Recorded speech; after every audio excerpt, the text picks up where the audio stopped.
Hello, good morning. In Cameroon, today is celebrated as Youth Day, National Youth Day.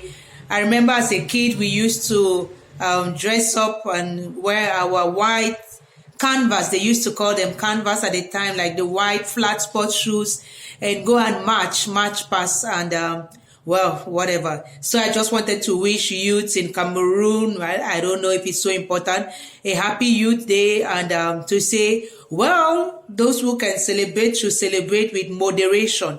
Okay, so my name is Maria Banga, and I'm the founder of the association Hope for the Abused and the Battered. It's all about hope. I want to be the hope. And so I do talk. This is my own way of raising awareness and equally of advocating. I do talk about a lot of things because Hope for the Abused and the Battered, we have four core focus areas. We have domestic abuse, domestic violence, gender-based violence. We have mental illness, mental health challenges. We have adverse childhood experiences, and we have emotional challenges. You know, they are all kind of related somehow, because whenever we go through any of these things, our mental health is affected, and we have mental health challenges or a full-blown mental illness. And today I want to look at the relationship between mental health and addiction. You know, I will speak as the founder, but I will also speak for myself as a person. And whenever I talk, I use my personal experiences. That's my purpose in life. So even founding Hope for the Abused and the Battered, H4AB, it's all part of fulfilling my purpose. And my purpose is to inspire and motivate people from all walks of life with my personal experiences. So it's really going to be unavoidable that I talk about something without using my personal experiences. And curiously or ironically, yesterday I was out on a date with somebody I had known from the university. And well, they have an alcohol problem, you know, and whether people admit it or not, that's even one of the things. When you don't admit that you have a problem, it's difficult to find help for your problem. Why am I saying they have an alcohol problem? By the time I met them, which was just like 30 minutes after they had told me they were sitting at the place we had to meet, or 20 minutes, I just asked them jokingly, because I saw they were on a bottle of beer and it was almost midway gone. So I said, this is this, what, no, which number of bottle is this? And they said this was their second bottle.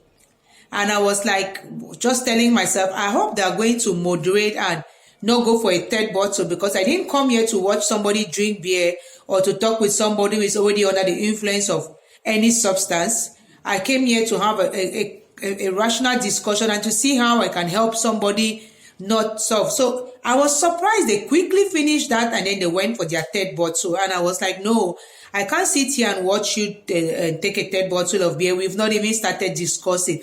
So if you are going to open this bottle, I'm going to leave. And then, well, they opened the bottle. So I left. That's an experience. It didn't get me mad. I was just a little disappointed. But in the end, I told them, well, I wrote to them and said, I'm no longer disappointed at you. I just feel sorry for you, and I wish you all the best. And then they said, yeah, I understand. It's okay. I don't blame you. You're a nice person, something like that. For me, that's that. I cannot help the whole world. I can talk like this and stuff. When you look at the write-up that I have put together, because I always do some research, especially when I'm talking about mental health issues, you would understand that there is a lot the person has to do. It is not automatic, and there's no way you can just snap somebody out of an addiction on the very first day like this. Why? Because addictions take time to build up. And according to studies, before people get addicted, there is an underlying mental health problem. Whether people want to admit it or not, that's what happens. And according to this study, very well mine. I put the link there. The numbers do not lie. That's a study taken out in the US. Mental illness and addiction often overlap. In fact, nearly 9 million people have a co-occurring disorder. So when you call them co-occurring, it means there's a mental health issue and there's an addiction. Addiction is different from just taking a bottle of 2 of beer.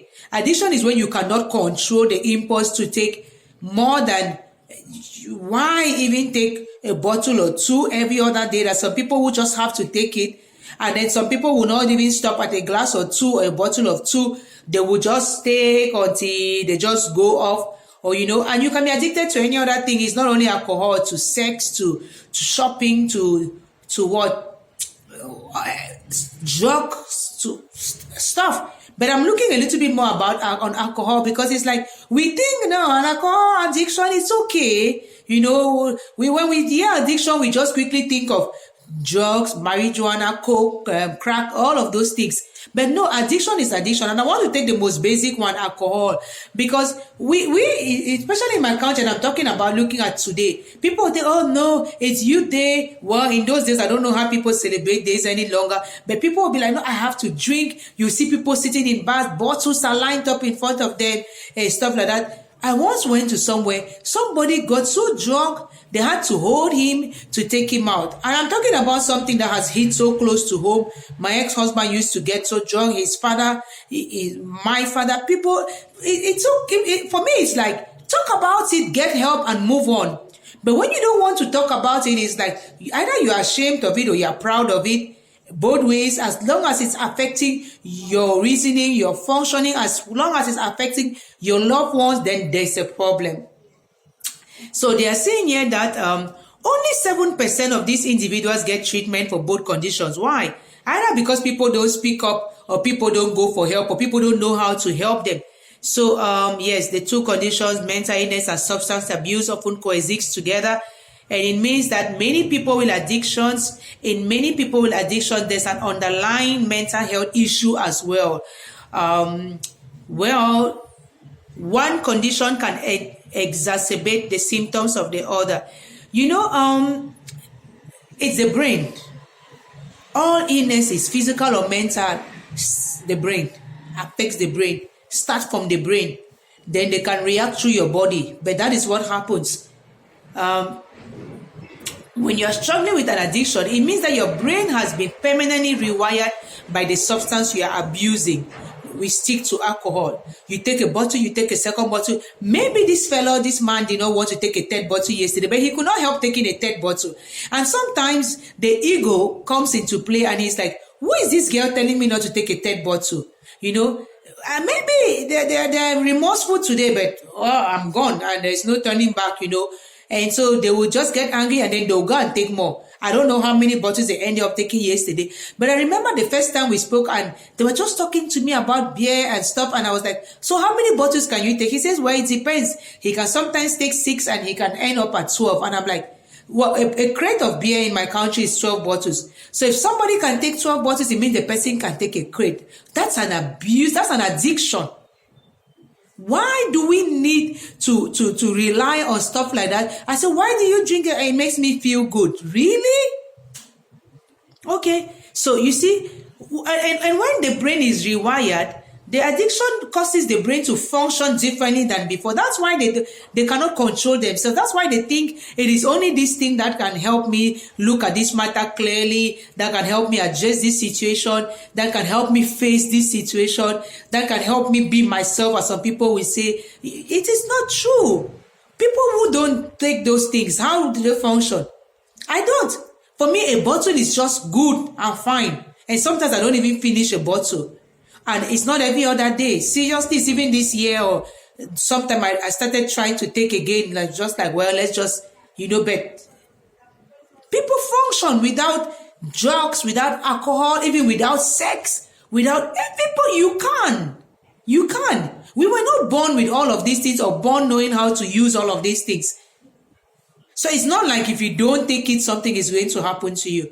But the more you take any of these things, the more your brain becomes used to, and it's like, if you don't, you cannot function. Some people, it's like, if they don't take a tablet, they cannot sleep. And yes, The brain becomes used to this, and the day you stop taking it, you start having issues, and then you have to quickly start again, something like that.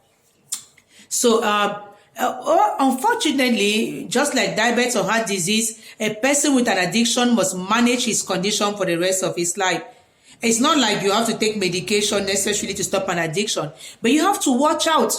You have to be able to restrain, self-discipline yourself and say, no, 2 bottles is enough for me, or 1 bottle, or I'm not even touching it anymore.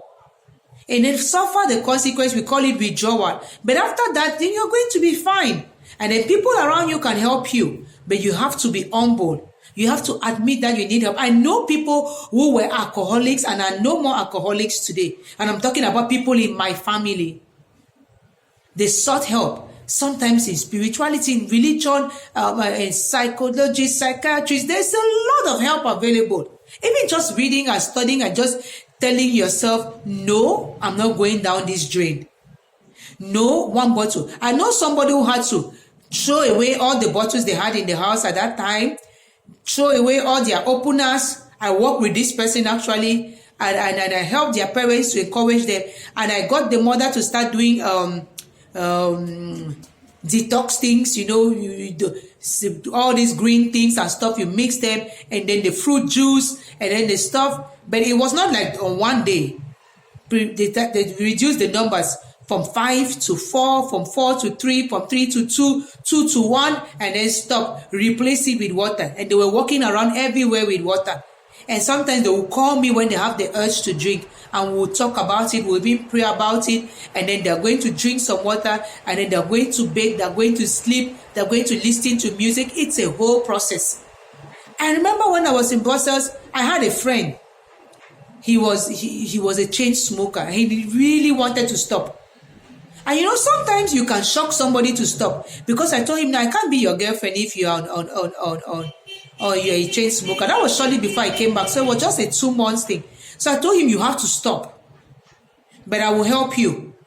You would reduce the number of cigarettes per day. We will just be friends. I will help you until you stop before we'll do any other thing. And they said, I can't just stop like that. I said, okay, maybe a patch will help you. And so they put a patch, nicotine patch.